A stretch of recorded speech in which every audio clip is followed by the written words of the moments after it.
আসসালামু আলাইকুম বাবা। ওয়ালাইকুম আসসালাম। বাবা আপনার নামটা কি? মোহাম্মদ আব্দুল গনি। আপনার বয়স?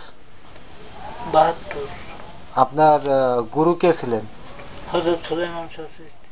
আপনি বাবা সুলাইমানের কত বছর ধরে আছেন? আমি আছি এখানে ইংরেজি 68 থেকে। 1968 সাল থেকে? 68 সাল থেকে।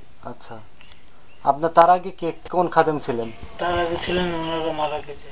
নুরুল হক মাস্টার ছিলেন, সিদ্দিক ছিলেন, আমির ছিলেন, আয়ুব ছিলেন, রহমান ছিলেন।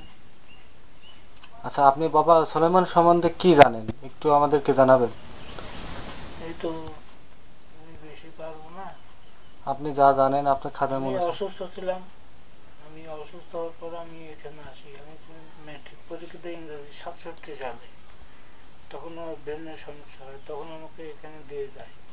দিয়ে যাওয়ার পরে সুস্থ হওয়ার পরে উনি আর আমাকে বিদায় দিলেন না। আর যাওয়ার দরকার নেই, যেতে হবে না। ওই অবস্থায় আমি এ পর্যন্ত ওনার পিছনে লেগে আছি। ওনার বয়স হয় কি কত তারিখে? ওনার মৃত্যুবার্ষিকী হয় 29 চৈত্র, 12 এপ্রিল। ওনার কি বছরে একবারে অনুষ্ঠান হয়? দুইটা হয়, একটা ওনার গরুর হয়। হ্যাঁ, ও সেটা কত তারিখে? সেটা হয় 12ই আশ্বিন। 12 আসছেন। আচ্ছা, আসসালামু আলাইকুম। ওয়ালাইকুম আসসালাম। অরিজিনাল বাড়ি কোথায় ছিল? আমার অরিজিনাল বাড়ি ছিল পাবনা জেলায় জন্মস্থান। আপনার বাবার নাম কি ছিলেন? ফজল আলী খান। উনি পেশায় কি করতেন? চাষি। ও, আপনার আম্মা? আমারও চাষি। আচ্ছা, আপনার আম্মার নাম কি? ফজিলা খাতুন। তারা কি বেঁচে আছে এখনো? না, তারা মারা গেছে।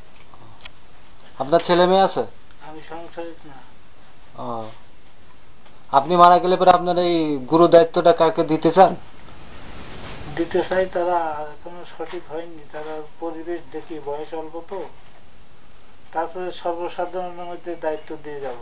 সর্বসাধারণ চিন্তা ভাবনার মাধ্যমে যাকে পছন্দ করে তাকে সিদ্ধান্ত করে নেবে। আপনার কি কোনো পছন্দের কোনো গুরু শিষ্য আছে কি তাকে দিতে চান, এমন কেউ আছে কি? এমন আছে, কিন্তু সে তার নাম উল্লেখ করা যাবে? উল্লেখ করা যায়, কিন্তু উল্লেখ করা আবার যাবেও না। এখন উল্লেখ করা মারামারি সৃষ্টি হবে। আপনাকে অনেক ধন্যবাদ।